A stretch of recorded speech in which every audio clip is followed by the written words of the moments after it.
And welcome to The Rest is Football with Alan Shearer, Micah Richardson, me, Gary Lineker. We're going to do something today a little bit different, although we have done it before last season. We're exactly halfway through. It's time for us to do our mid-season review and reflect on how everyone has been getting on so far.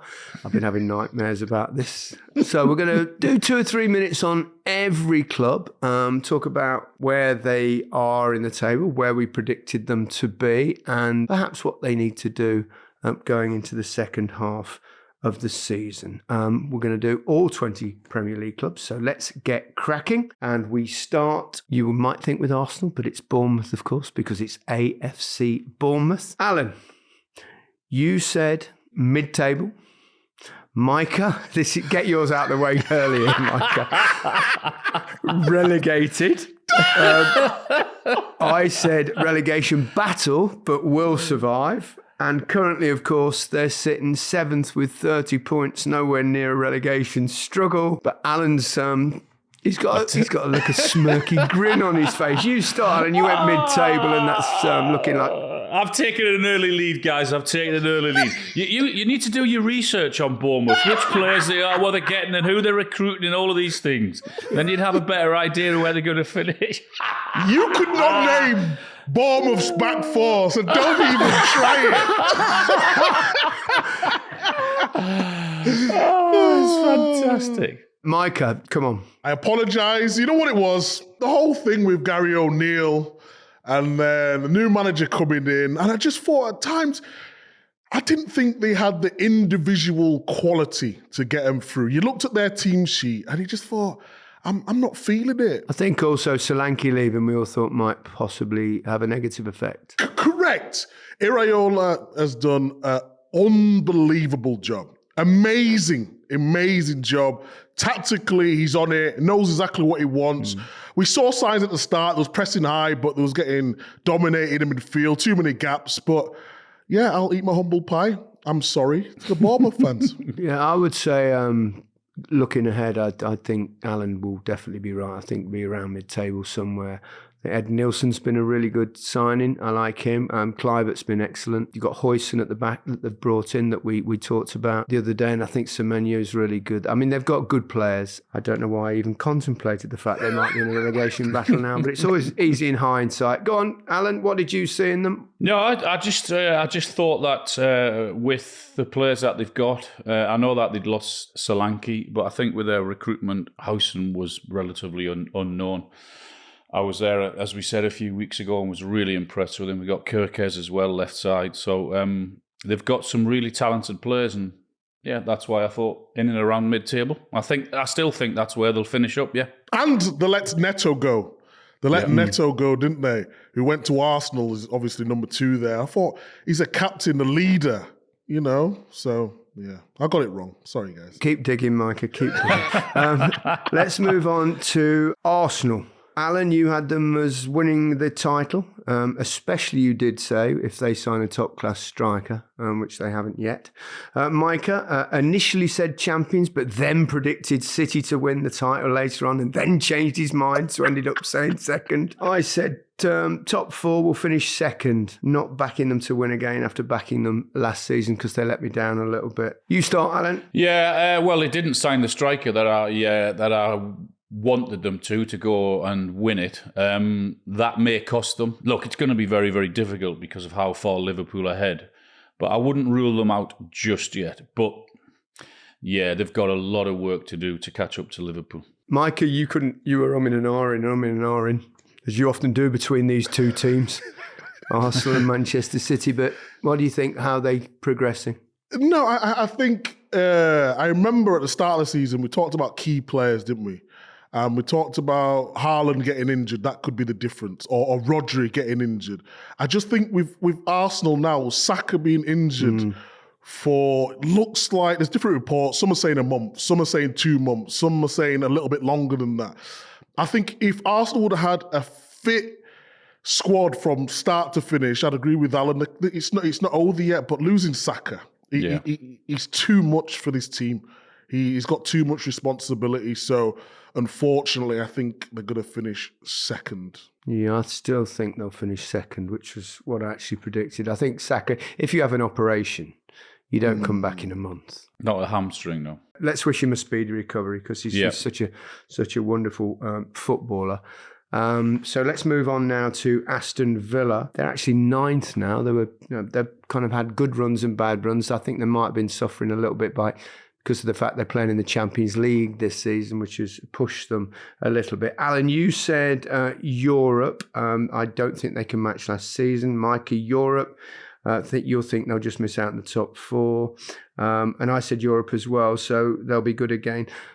I still fancy they can do that. It just depends because they're going quite well in the Champions League. They've got a good chance of qualifying. At the very worst, they'll be in the playoff stage. We've seen it, haven't we, with clubs like Leicester in the past, that it catches up on you if you're playing in the Champions League, if you've not quite got the squad that other teams have. Although Newcastle last season, the same thing happened, didn't it, with Newcastle in the Champions League? I would still say I would keep that prediction. Europe, I would think not as good as last year, maybe sixth, something like that, 6th or 7th for Villa. I still think they'll have a decent run. They've had in the Champions League, they've been absolutely superb, and they've got some really, really good players, and they've got a great manager. So I still think they'll be fine. I think what will help them is the fact they've got Watkins and Duran. So if either of them does get injured, that could be really important for them. Agreed. I think if Villa were going out of the Champions League, I would say they would get Champions League now. I think I was reading some stats the other day. Is it like 97% that the English team is going to get the fifth spot allows you to get Champions League football? And I think they could do that if it was one game a week. But with Champions League, them doing so well, I think that could hinder them. So I'm just going to say just outside the Champions League spot. Yeah, I would say the same thing. On to Brentford. They are currently sitting in 12th position. A couple of bad results very recently. Aside from that, of course, they were brilliant at home and poor away. Alan, you said relegation battle, but will have enough to stay up. In fact, we all said the same. We all said that. At the moment, they certainly don't look like they'll be in a relegation battle with 24 points. Particularly, I would say, with their home form, Micah. Yes, the home form has been brilliant, the way they play. I've really enjoyed Shada as well. He's come into the team. He's looked very lively, scored a few goals. I think, obviously, the big question mark was going to be Tony. He's probably why we said relegation. Yes, that's absolutely right. Burmo or Mbuemo or Mbuemo. However, I've heard commentators say it about 5 different ways. The guy up front, ball dead, who scored a lot of goals. And Vissa, and they've actually looked a better team without Tony. I think they're sharing the responsibility more. I thought we would have done a little bit, or guessed a little bit better than avoiding relegation after working with Thomas Frank in the Euros, guys. We've got an admission that a team's better without their centre forward, guys. You just said it, yeah. Again. Are Brentford better without Ivan Toney?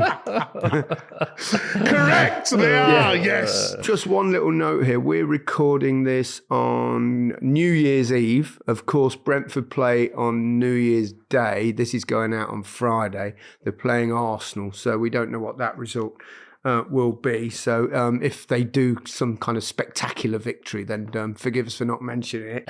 That is the reason why. But I think, as you said, Mike, a friend of us, of course, now, Thomas Frank, we worked with him in the summer. He continues to do an excellent job. Can I just talk about Thomas Frank quickly before we move on? Just because we was doing some analysis. I think me and you was doing it match of the day, wasn't we? And we couldn't sort of figure out what they did in the game. Of course, we can analyse games, but there was a different, I don't know if it was a team spirit or effort or runners. And he sent me a beautiful voice note of what they did in the game to change and how it really worked. And he talked about Damsgaard. He talked about trying to get the ball forward as quick as possible, playing the longer balls to sort of throw the opposition off. And I just thought that was really nice for him to do because he didn't need to do it as well. And yeah, I really appreciated his time and effort. I think they've got some really, really talented players in forward positions, and that's why they'll be more than fine and probably finishing around where they are now. Totally agree. On to Brighton. Currently 10th. And we all said mid-table, and you can't really get much more mid-table than 10th. So let's give ourselves a little pat on the back. Yay! Well done, guys. You've got one right, you two. So far, we're only halfway down the season. Listen to him. They're cocky. They started really well, but they have had a poor run of forms now. They've got 7 games without a win. Have teams perhaps worked out their new coach, Fabian Hürzeler's way of playing, or is it just a blip of form? I would say no. I wouldn't say work them out. I would say they have to be more prolific. I still think they're creating chances and they've got their style of play, but they are where we thought they were going to be. And I think, I wouldn't change anything. I still think that their model is to finish top half of the league, and they'll be in and around that. I think Brighton, yeah. I think they've missed Welbeck because he was having a really good season, wasn't he? He was really good. Pedro got injured for a little while. Ferguson was injured as well. They're constantly having to sell players and embed new players into the team. So I think they're doing really well. A new manager with new players having to adapt to what the manager wants to do so early on. We've talked about managers before, and them taking a long period of time to get settled. I think Brighton are doing a really good job. Just some of their key players have not been at the same level that we've seen in previous seasons, that's all. Okay, on to Chelsea. They're currently 4th. Just had a little kind of dip in form, haven't they? A couple of defeats, first real perhaps test of the season for Maresca. Alan, you said mid-table.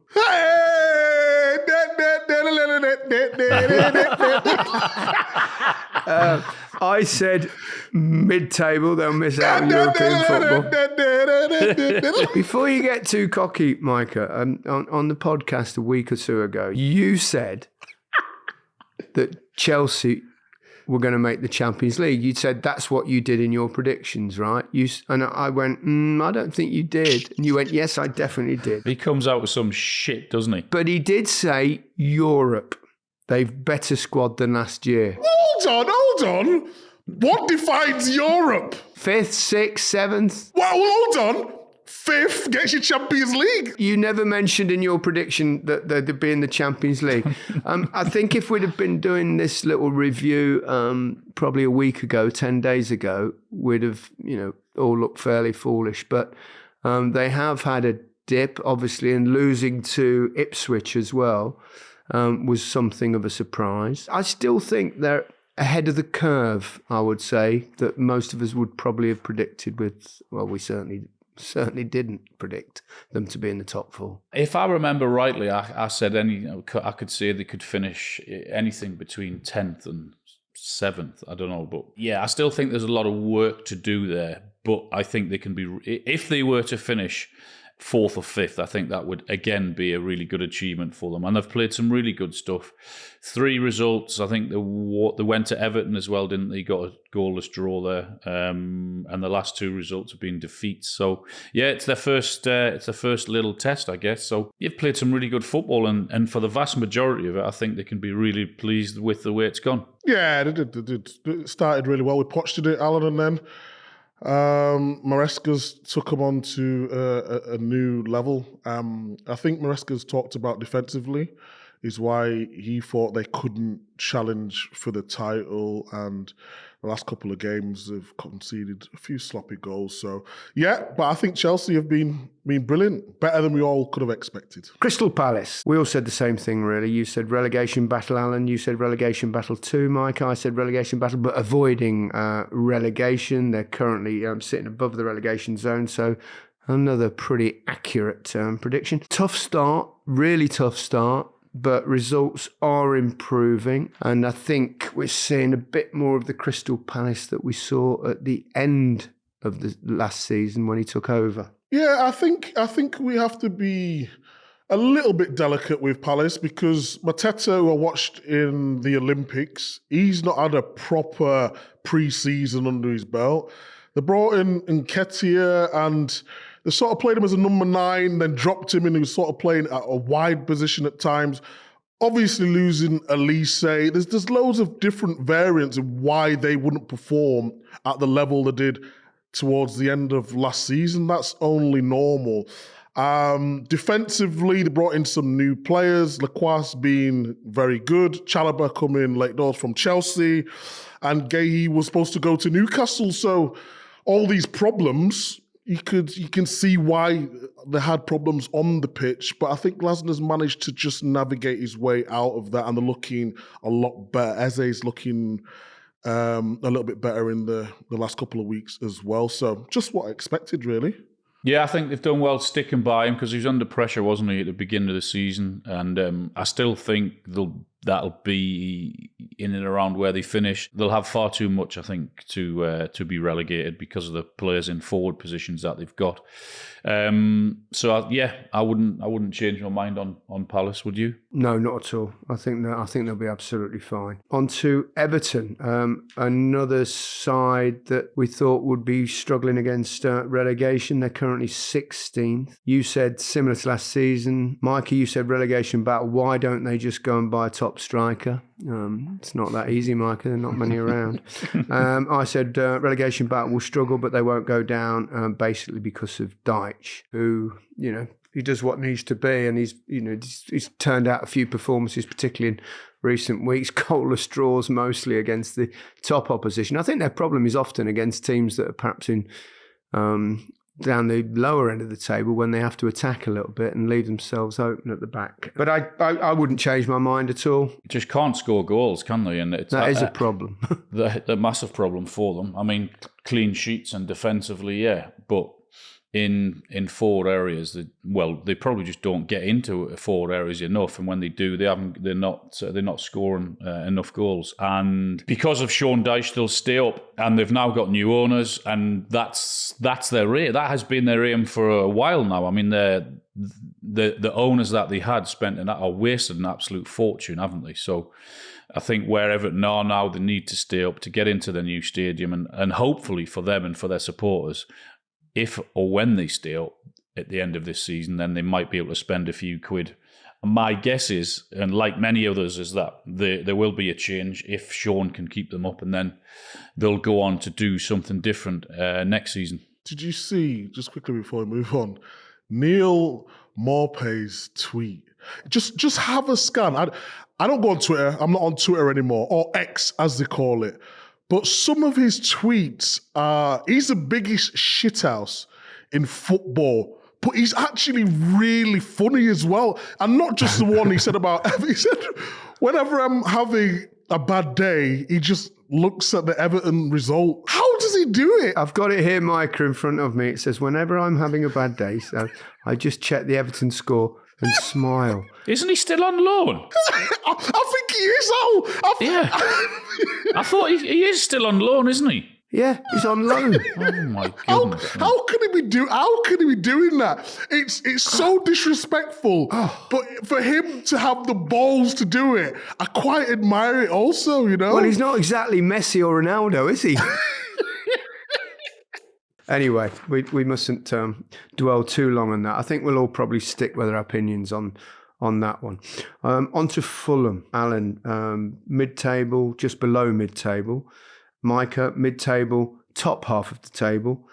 Me, mid-table. They're currently 8th, so it's looking like that. I think they've done really well. It's a well-run football club at the present. Really well-coached team with Marco Silva. He's been consistent there now with a club like Fulham. He's got a lot of players that have not quite made it elsewhere, and he seems to have brought them in and managed to get the very best out of them. Wobie, for example. I think he's had a terrific season. He's a bit of a journeyman around the Premier League. And other players as well. I think he's doing a terrific job, and they're a good side to watch. Yeah, I think you're right. I think he's done a great job, and there seems a really happy camp where they're all on the same page and pull in the same direction, and they've got some really good players, and Jimenez up front. He seems to be enjoying his football again. Yeah, they've made some good signings, and they'll be more than all right, Fulham, and they're having a really good season. I bet their fans are loving it. They lost Paulinho and Mitrovic as well, of course. Yeah, and we know how effective he was for Fulham. Excellent, wasn't he, guys? Oh, really good. Right, let's go on to Ipswich Town. This is the 10th team, so after this we'll take a little break. Alan, Relegated, it'll be a miracle if they stay up. Micah relegated, and I said relegated as well. I think we all thought that they've become up, hadn't they? 2 successive promotions, very difficult. But what a result they got last night by beating Chelsea. So that'll give them a real... I think he's actually doing a really good job, McKenna. I think they've been in a lot of games. I still think they'll probably go down. But they've got, they've got some talent in there. They've got some good players, and you never know. Well, they've got the best chance of the other of the teams that came up, haven't they? And they're competitive. They make it.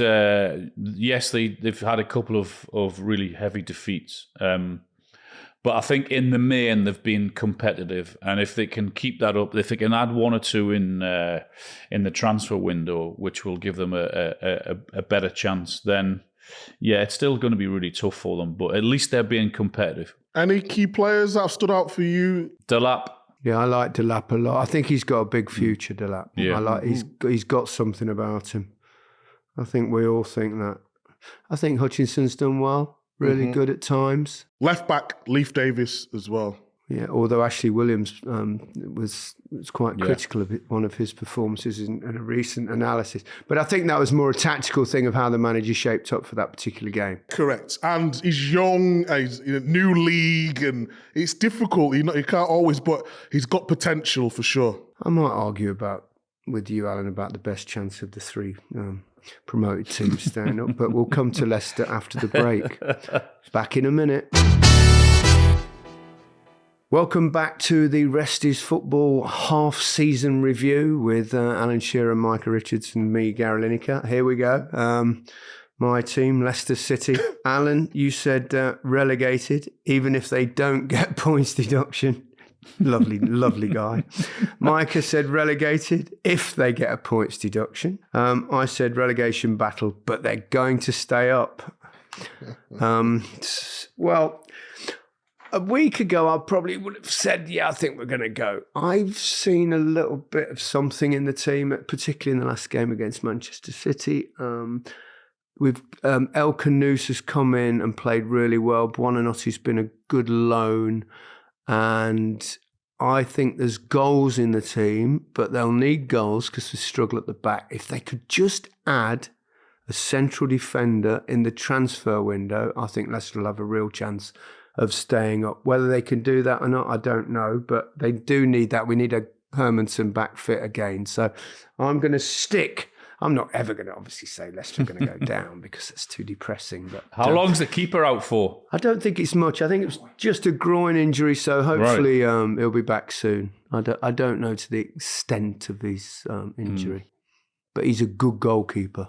Yeah, that's what I think you've really struggled without him. Keepers have made errors. He's changed the keeper as well to try and shore things up, hasn't he? So, yeah, I'm not changing my mind on Leicester. Please yourself, Micah. If my stats are correct, the goal difference is -20. And if you look at the teams around them, Ipswich -15, Wolves for the torrid time they've had -11, Everton -9. Yes, they keep a lot of clean sheets, don't score many goals, but I just think if you go at that level, you're going down. So I'm going to stick with my original. Actually, I like the Championship anyway. It's so much more fun. Let's shift on. Liverpool, I think one of the great surprises of the season, really. None of us predicted, I don't think anyone in football predicted how they'd fly quite as high as they have. We all said top four. I said impossible for them to win the league. They're just getting Champions Leagues, but I don't mind owning it. It's okay. Wow! Impossible! I can't remember saying that. I think someone's put this in the notes just to wind me up. Surely I didn't say impossible. I think I said it's an impossible act to follow Jurgen Klopp. Either way, it's a hopeless failure from me. And I'm pleased to be wrong, because I honestly thought, like perhaps Arsenal with Arsene Wenger, like Manchester United with Sir Alex Ferguson, when someone's been at a club so long, so dominant at that club, I just thought it would be incredibly difficult. But boy, oh boy, what a job Slot's done. I mean, you could talk about him.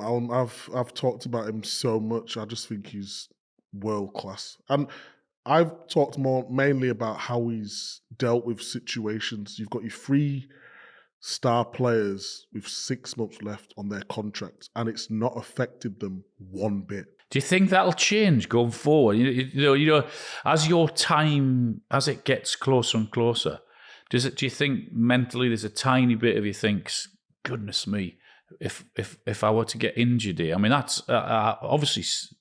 I pray to God for them that it doesn't happen. But there's the only thing I would say about injuries now, in terms of that coming to the end of the contract, is that the medical side of football has advanced so much in recent times that it's incredibly rare for a footballer's career to finish. You can get a serious injury, but you nearly always come back. So I don't think the players will be tentative on that front. But Alan's right though. If say you're getting offered 400,000 a week on a free because there's no transfer fee, you might get 200. And I know that sounds ridiculous. Of course, 200 still a lot of money, but you won't get the full 200 value. The only thing I would say as well, Alan, I did, when I went on a free from Man City to Aston Villa, and I paid insurance and covered me for about 5 million quid just to give me a little bit of a safety net. And it cost, I think it was 5 to 6, 7 grand a month, something like that. And it just gives you that little bit of a buffer if you do get injured. But I do believe at times, especially when players have gone into tournaments, have sort of not gone into challenges. We've talked about that at the end of the season. So psychologically, it might have some effect, but I think there's ways in which you can protect yourself now. But they have been absolutely outstanding. I don't think anyone could have predicted Liverpool would be where they are now. I think the only defeat is at home to Forest, isn't it? And in the vast majority of the games, they've been so impressive. And they look really strong all over the pitch. Been amazing. Quadruple? No, let's not get too excited. It was on for it a couple of years ago, wouldn't they? Yeah, and they won the League Cup and the FA Cup. This is a Premier League predictions episode, and I think we're going to go Premier League champions now, all of us, aren't we? Probably, yeah. Yes. Yeah. Okay. Manchester City. They're currently 6th. Alan, top 4. They'll be 2nd. Micah, champions, if Haaland stays fit, which he has. Hold on. He has stayed fit. I'll give you that. I said they'd be champions as well. Like Liverpool have done it the other way. I think Manchester City, none of us could have thought the demise and the struggles that they have this season. But that it just shows you that footballers are human beings. And things can go awry, and they've had a really tough time. But I think they'll improve in the second half of the season. But certainly the best they can hope for, I would say, is a Champions League spot. Yeah, I would agree with that. I mean, their drop-off has been remarkable. No one could have ever predicted how bad they've been in some of the games, how easy they've been to get through, to the goals they've conceded. I'm not sure it's getting better anytime soon. I think it's going to be a struggle for them to get into the top 4. Ooh. Fair play, Alan. Ballsy. I like it. Do you? Here comes the ambassador. Look at him. He's thinking. Hold on. Can we? This ambassador thing. It's not blurring my vision. I think that I heard the New Year's honours list, and I think your ambassadorship got dropped. It got revoked. No, I think the Wolves get Champions League. I think it's fair what Alan said.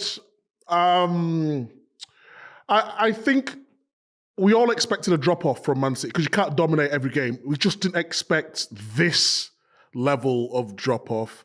It is clear to see they need a bit of a freshen up. New players. new energy. But yeah, I think this season they'll still get Champions League, but I think next season will be before they start challenging properly again. Wouldn't disagree.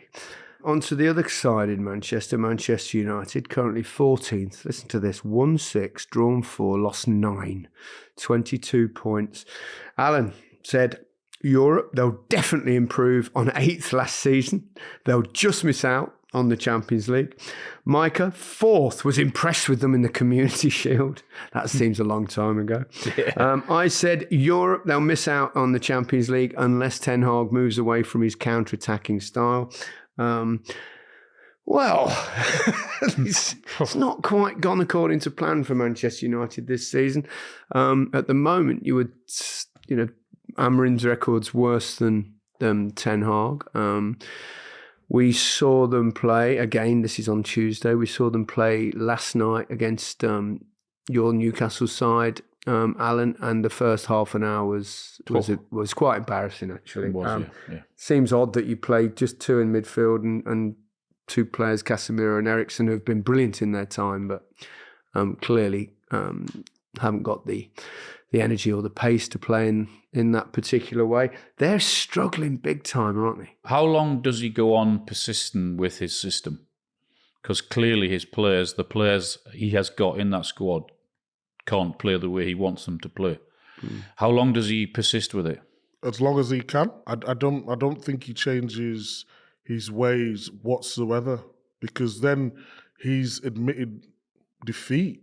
You know, they brought him in. Really? When you say you admit defeat, is it not say, well, okay, well, I've tried that way, my players can't play their way, so I have to change for the benefit of the team? Yeah, but they've played. The club? It's not like Man United were great 3 years ago, and then they've got worse over the last. Ten Hag came in, and they was really bad, and then he's trying to. But they've not played well for years.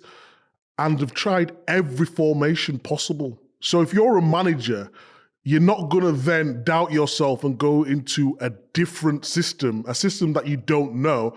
I think this is just one that's going to take a lot of time. Obviously, the players are not good enough to fit into his ideas at this moment in time. But if he starts changing now, they're getting worse though, Micah. Yeah, but I think sometimes you have to get worse before you go forward. Because they've tried everything else, you know? And I just... Did you see after the game that Amorim confirmed that he thinks the team is in a relegation battle? Yeah. I mean, that's extraordinary. I mean, he said that. That's not us saying that. I don't think they'll be in a relegation battle. I'm sure. I wonder, I mean, we know there's never too much transfer action in the January window, but I wonder if there is one club it needs to be 100%. Manchester United, because he needs players that can play in the way he wants to play, and if they don't come in quickly, they're going to struggle. And it's at the moment it's not his set of players. I mean, they are in one way, but you know what I mean. And he certainly needs legs in midfield to play the way he did. And I mean, they were better when Mainu came on, but not only does he need players in, he needs players out as well. No, you're right. That's not easy. That's not always easy, is it? Absolutely. But you remember we talked about Amorim when he was in Portugal at Sporting. I was watching it, and tactically, you know, you come on and you sort of you want to present your case. You know, presenters like you, guys will ask, what's different? What do they need to do? And if you look at how they played in Portugal, like how anyone thought with these players at Man United right now could do what he's trying to do. It's impossible because Man United do not have legs. They don't have legs. Mm. So, to Alan's point, you probably would tweak things a little bit and say, let's just play this way till the end of the season. And then once I get my players in, this is what we're going to do. Yeah. But he's come in, he had that big win against Man City in the Champions League. Man United fans are going crazy on social media saying, oh my God, this is how we're going to play. We can do this. Man, he's not got the players to do that. So what does everyone expect? I don't know what everyone's expecting. I bet he thinks, I mean, what on earth have I walked into here, both on and off the pitch? Don't you think? Correct. Correct. Tough time. It's going to take time, and Yeah, they'll need absolutely. time. And a quick reminder that in one of Alex Ferguson's first 2 seasons, he nearly got relegated. So things can change. On to Newcastle, Alan. Hey. They're on a roll. They're on a roll. You said fourth. If they get Gahey or another top player, they did neither, really.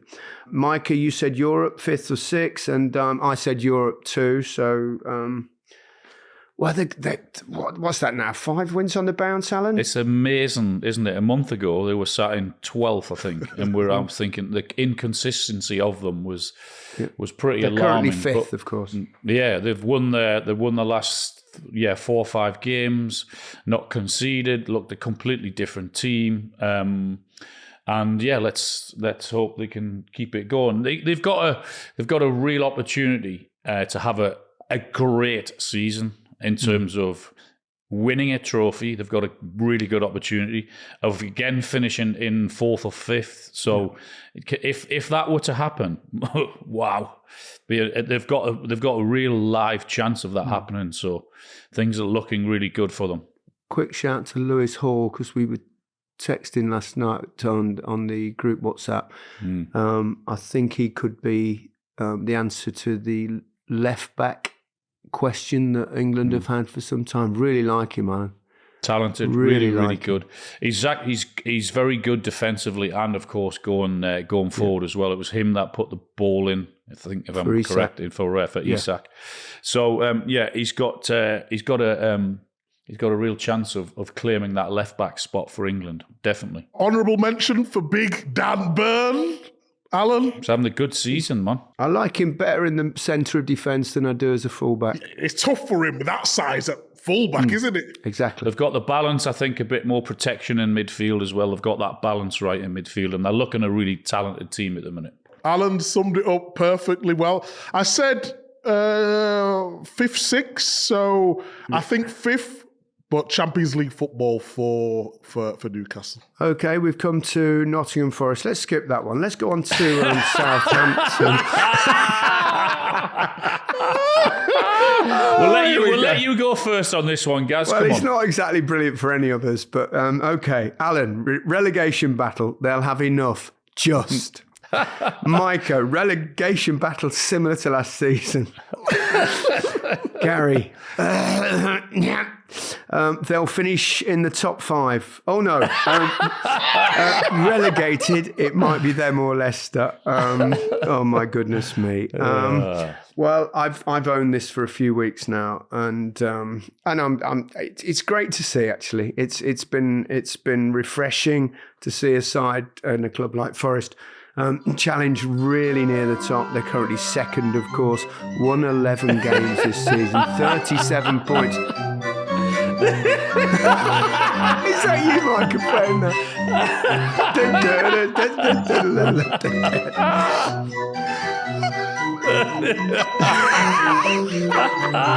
We're all numpties, Can we get that past? Can we get that past? Yeah, I might cost Can we get the rights to play that during the pod? Just as you're speaking, just fade out his voice, lads, and just slowly enhance the music. Oh dear. Right, on to serious issue though. I mean, what a job Nuno Espirito Santo's done. The signings have been terrific. Milenkovic and Elliot Anderson, Alan, you must be thinking, God blimey. He was absolutely brilliant in the last game that I saw. What a season he's having. It's been a great move for him. He's got an energy about him, a class about him, and the way Forest play suits so many of their players. Their recruitment's been great. They've signed some really some top defenders who love defending, which then enables the forward players to go and do their stuff. They're quick on the break, and they've got a centre forward that's in the form of his life. So you put all that together. Unbelievable season they're having. Yeah. Alanga's done really well on the right. I really like Gibbs White. Hudson-Odoi's chipped in on numerous occasions. They've really worked hard in midfield. Incredibly solid in the centre of their defence, Micah. Yeah, outstanding. I think as well they could mix it up. They can play slow in the build-up. They can speed it up. They can play to the big man in Wood. They've got runners off him. I just think they're flexible and they're fluid in the way they play. And once you start winning a few games, confidence is high. Nuno Espirito Santo has been excellent as well. He just said they work on everything, but ultimately it's down to the confidence in the camp as well. So and the keeper. Yes, Sells. Keeper's having it, yeah. Matt Sells is having a really good season as well, yeah. Really good. I think we'll probably change our predictions now. I actually thought at the beginning of the season they'd either be relegated or finish in the top 4. So it was one of the two. Couldn't make my mind up. I fancied them for Europe at least. Yeah. For Europe. Yeah. I do agree. Europe. Okay, on to Saints, another one of your former clubs, Alan, Southampton. We all said relegated. Obviously changed coach, hasn't been a bounce. They've lost their 2 games, haven't scored under Juric. I don't think any of us think any different now, do we? Realistically, haven't quite got enough talent across the team. They've played some nice football this season, particularly under Russell Martin, but just not strong enough probably at both ends. Yeah, exactly. I think that sort of summed it up really well, and there's too much of a points difference now for them to come back into it. So, unfortunately for them, it's not looking good. Couple of shout-outs. So Ramsdale's done all right when he's played. Howard Bellis makes his England debut, and Dibbling. I like Dibbling. He's been good in various games. So, yeah, they're not down and out, but we always thought they didn't have enough quality to stay in the Premier League. So, yeah.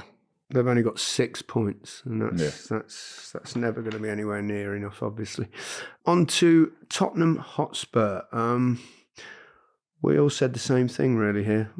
Fifth, which is obviously likely to be a Champions League spot next season. I think they've been, obviously, currently they're 11th, but they have been hampered massively by injuries in the central defence and their goalkeeper, which is bound to take effect. We've discussed Ange Ball many times, and the fact that he probably needs to make a tweak or two, but he sticks by his guns and the way he wants his teams to play. We've talked about the fact that they are entertaining. We love watching them play, but it's a disappointing season thus far. Yeah, they've been really inconsistent. They continue to play that high line and get punished for it in so many games. Injuries obviously have played a part, as you have said. And, they'll continue to struggle, I think, until they get those players back. Yeah, agreed. They need to get the players back ASAP. I think next season, or the next half of the first season, I think they'll be better. Because even the younger players who are playing now are getting a little bit more experience. But yeah, unfortunately, just where Spurs are at the moment in time, I think with Forest doing so well and Newcastle picking up form, Aston Villa picking up form as well, all those teams probably didn't expect to be there, and we thought Spurs would be in that situation. So yeah, probably just Europe, maybe.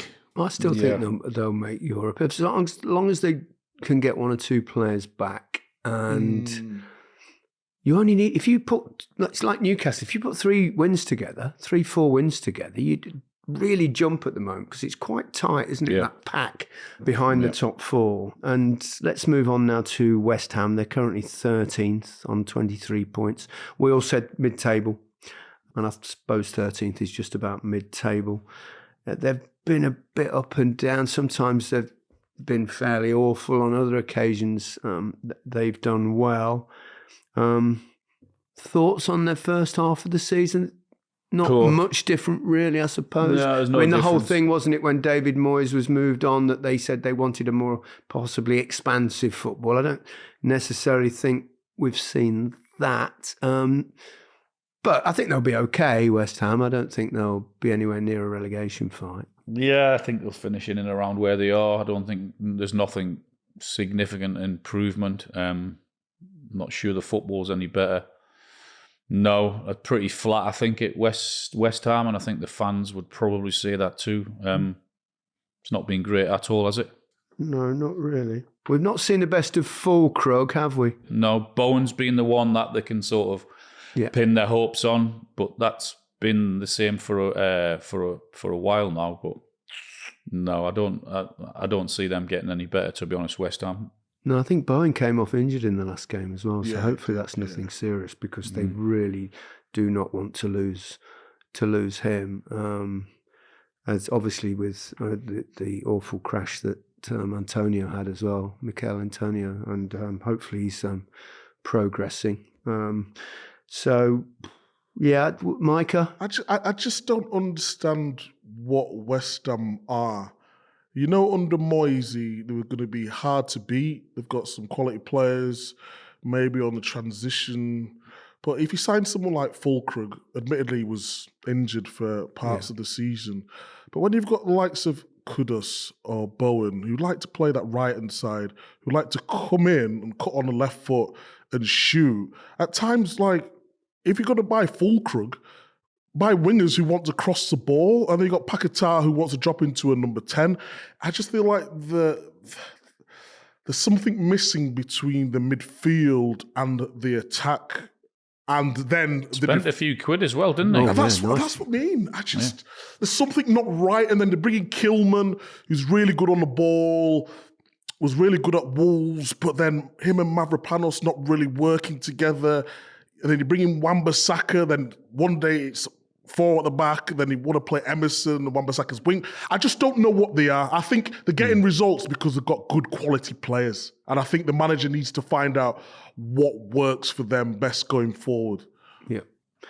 Wolves, final team, and they're currently 17th, just one place above the relegation zone, and that's been because they've had, 2 wins and a draw since Vitor Pereira took charge.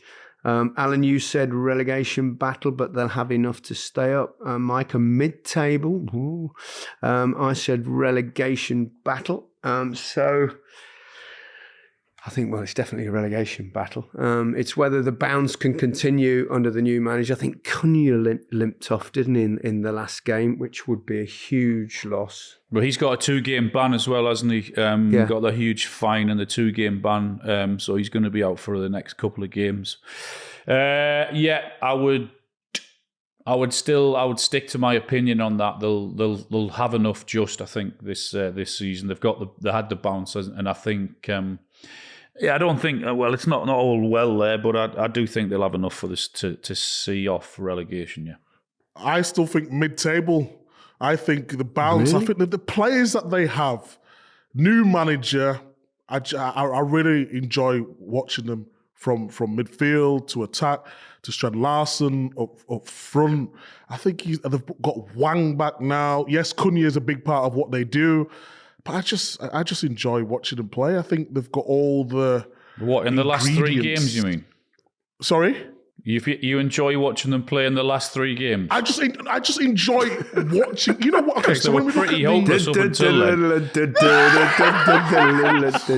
When you asked the question, Wolves, about a month ago, will Wolves get out of this? I was like, as long as they don't lose their confidence, they will get out of it, and then they go out of the bottom 3. I think again next season they will kick on.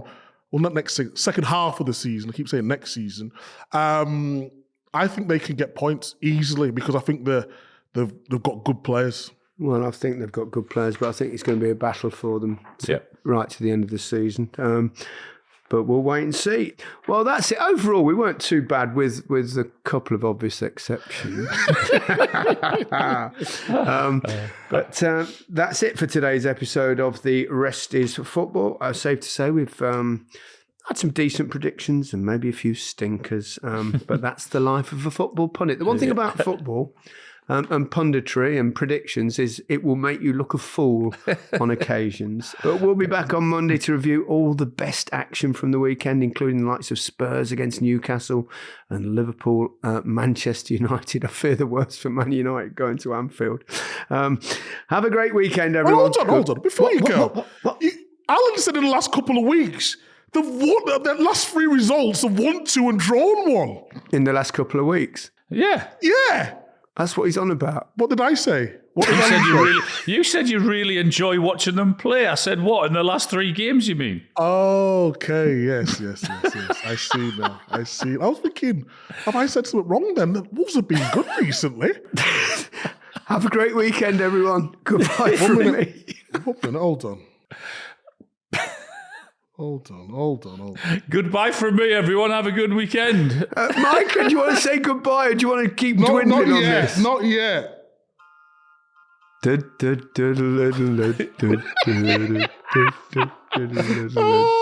where is it? Oh, where's the office? It's almost 2026. Hurry up.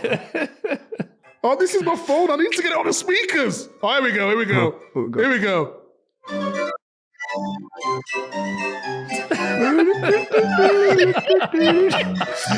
Goodbye from Big Meeks. Have a wonderful 2025, people. Be there or be square. Coming to your homes very soon. Stay tuned, guys. Happy New Year.